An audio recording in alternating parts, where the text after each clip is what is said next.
എറണാകുളം അങ്കമാലി അതിരൂപത bishop house ആക്രമണത്തിൽ 21 വൈദികർക്കെതിരെ ജാമ്യമില്ലാ വകുപ്പ് പ്രകാരം കേസെടുത്തു. അതേസമയം സിനഡ് കുർബാനയിൽ മാറ്റമില്ലെന്ന് മേജർ ആർച്ച് ബിഷപ്പിന്റെ പുതിയ വികാരി മാർ ജോസഫ് പാംപ്ലാനി അറിയിച്ചു. ഇന്ന് വൈകുന്നേരം ജില്ലാ കളക്ടറുടെ നേതൃത്വത്തിൽ സമവായ ചർച്ച നടക്കാനിരിക്കെയാണ് സമരം ചെയ്ത 21 വൈദികർക്കെതിരെ ജാമ്യമില്ലാ വകുപ്പ് പ്രകാരം കേസെടുത്തത്.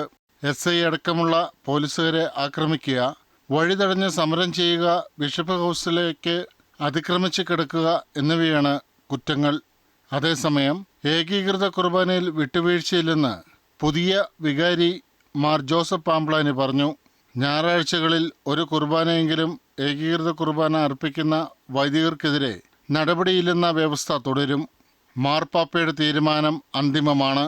പരിഹരിക്കാൻ ഏൽപ്പിച്ചിരിക്കുന്ന ദൗത്യം കൃത്യമായി നിറവേറ്റും. പ്രതിഷേധിക്കുന്നവരെയും അനുകൂലിക്കുന്നവരെയും ചർച്ചയ്ക്ക് വിളിക്കുമെന്നും മാർ പാംപ്ലാനി പറഞ്ഞു. ഞായറാഴ്ചകളിലെ നിശ്ചിത സമയങ്ങളിലുള്ള വിശുദ്ധ കുർബാനയിൽ ഒരു കുർബാനയെങ്കിലും ചൊല്ലുന്ന വൈദികർക്കെതിരായി മറ്റ് നടപടികൾ ഉണ്ടാവില്ല എന്ന് മുൻകൂട്ടി അറിയിച്ച കാര്യമാണ്. ആ അറിയിച്ച കാര്യം തുടരാൻ തന്നെയാണ് സിനഡ് തീരുമാനിച്ചിരിക്കുന്നത്.